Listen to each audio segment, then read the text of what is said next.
Richard Mallory, November 30th, 1989. Richard Mallory, 51-year-old electronics repair shop owner from Clearwater, picks up Aileen Wuornos along Interstate 75 in Florida. He's looking for services, she's offering them, and they negotiate a price. He drives them to a secluded spot because that's how these transactions work. What happens next depends on who you ask. Aileen later claims Mallory tied her to the steering wheel, violated her, and she shot him in self-defense. Investigators find his car abandoned on December 1st with his wallet still inside, some protection, and an empty vodka bottle. On December 13th, his body turns up in a Daytona Beach junkyard with 3 bullets in his chest. He bled out from shots to the left lung. Here's the interesting part. Mallory had a prior conviction for attempted forced relations in Maryland, which wasn't allowed in Aileen's trial. So maybe the self-defense claim had some merit. Maybe.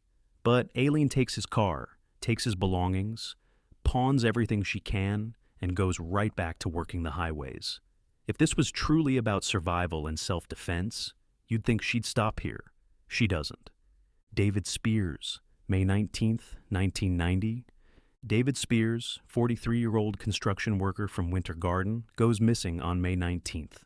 His body shows up June 1st along Highway 19 in Citrus County. He's mostly unclothed except for a baseball cap, shot 6 times in the torso. His truck is gone because Aileen took it. She pawns his belongings and uses his vehicle until it becomes too risky to keep. 6 months pass between Mallory and Spears, which suggests Aileen might have been wrestling with what she'd done. Or maybe she just needed money again. Either way, the pattern is now established. Pick up men, drive somewhere remote, shoot them multiple times, take everything, pawn it, repeat. Charles Edmund Carskaddon, May 31st, 1990. Just 12 days after Spears went missing, Charles Carskaddon, a 40-year-old part-time rodeo worker, becomes victim number 3. His body is discovered June 6th in Pasco County, completely unclothed and wrapped in an electric blanket. The Florida heat has badly decomposed him, but the cause is clear. 9 shots from a .22 caliber weapon to the chest and stomach. 9 shots. That's not self-defense. That's making absolutely sure someone's not getting back up. His car vanishes, Aileen pawns his stuff, and the frequency is accelerating now. 2 victims in less than 2 weeks. Something has shifted in Aileen's mindset. What might have started as a desperate act of self-defense with Mallory has clearly evolved into something else entirely. Peter Siems, June 1990. Peter Abraham Siems, 65-year-old retired merchant seaman, is different from the others. He spends his time doing Christian ministry outreach, not exactly the profile of someone hiring workers on highways. He leaves Jupiter, Florida in June, heading to Arkansas to visit relatives. He never arrives. On July 4th, his car is found crashed and abandoned in Orange Springs, Florida.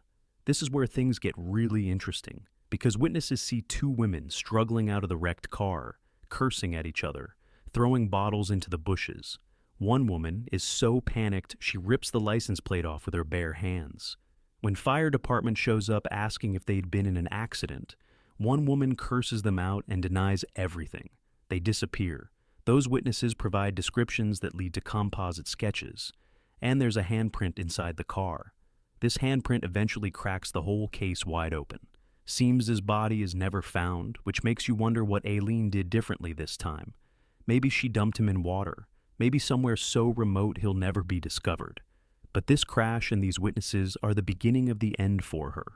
Troy Eugene Burress, July 31st, 1990. Troy Burress, 50-year-old sausage salesman from Ocala, reported missing July 31st. His body turns up August 4th in wooded area off State Road 19 in Marion County.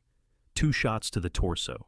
His delivery truck is missing, and Aileen's driving it around Florida like she just got a new company car. The pace is relentless now. She's not taking months between victims anymore. It's weeks, sometimes days. It's like she's on autopilot. Find a man, offer services, drive somewhere isolated, shoot, rob, move on. There's no cooling off period anymore, no time for reflection or hesitation. She's become efficient at this, which is probably the most disturbing part. Charles Richard Humphreys, September 11th, 1990. Charles Humphreys, 56-year-old retired Air Force major, former police chief, and child protection investigator. Last seen alive in Ocala on September 11th. His body is discovered the next day in Marion County, fully clothed, but shot 7 times in the head and torso. 7 times. The irony here is thick. A former police chief and someone who dedicated his career to protecting children, ended by someone who later claims she was protecting herself. His car turns up later in Suwannee County, and Aileen had already pawned his belongings days earlier. She's not even waiting anymore. She's pawning items before the bodies are discovered, which shows either incredible boldness or complete disconnection from reality. Probably both. Walter Jano, Antonio, November 19th, 1990. Walter Antonio, 62-year-old trucker and security guard, becomes the 7th and final confirmed victim. His body is found November 19th, 1990, in a remote area of Dixie County. He's partially unclothed, shot 4 times in the back and head. His car is recovered 5 days later in Brevard County. This marks exactly 1 year since Richard Mallory. 7 men in 12 months, all shot with .22 caliber weapons, all robbed, all their vehicles stolen, all left in wooded areas along Florida highways. The only one missing is Peter Siems, whose body was never recovered.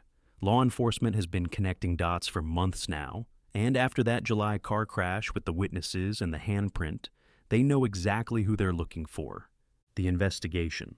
Multiple jurisdictions are dealing with multiple bodies and finally start seeing the pattern. Same weapon type, same victim profile. Middle-aged white men hiring workers, all ended along highways, all vehicles stolen. The handprint from Peter Siems' car gets run through the system and comes back with a name. Aileen Wuornos, extensive arrest record, known to work Florida highways. Police start tracking pawnshop transactions and find victim belongings with receipts bearing Aileen's thumbprint. They have physical evidence. They have a suspect.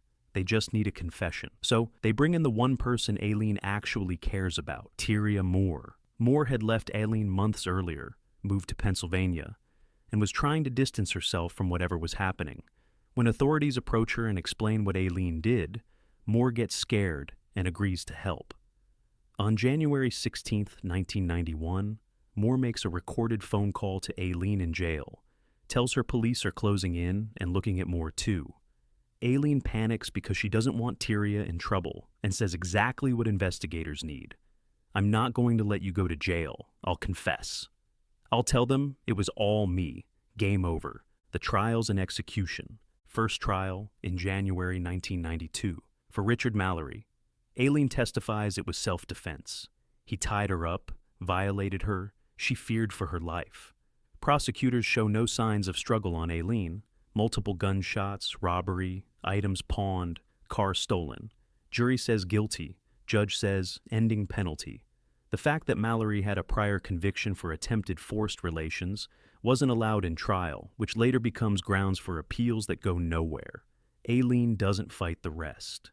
March 1992, she pleads no contest to 3 more cases. June 1992, guilty to Carskaddon. February 1993, guilty to Antonio. 6 ending sentences total. She sits on ending row for over 10 years, giving interviews and changing her story constantly. Sometimes self-defense, sometimes admitting it was for money, sometimes saying she'd do it again because she hates humans. In 2001, she drops all appeals, fires her lawyers, tells the court she wants it over. October 9th, 2002, age 46. She's executed by injection. Last words are bizarre. "I'd just like to say I'm sailing with the Rock, and I'll be back. Like Independence Day with Jesus, June 6th, like the movie, big mothership and all, I'll be back." Spoiler, she didn't come back. Why she became famous. Female serial killers are rare, and ones who hunt men on highways are even rarer. Aileen changed how people viewed female criminals because before her, the general public didn't think women could be this violent, this predatory. She sparked endless debates about survival work, violence against women, trauma, mental health, and whether the ending penalty is just. Media exploded with her story. TV movies, books, documentaries. The 2003 film Monster with Charlize Theron, winning an Academy Award for portraying Aileen, showed her as simultaneously human and monstrous, broken and brutal. People still argue whether she was born evil or created by circumstances. Her childhood was objectively horrific, abandoned at 4, allegedly harmed by her grandfather, pregnant at 14, homeless, forced into survival work.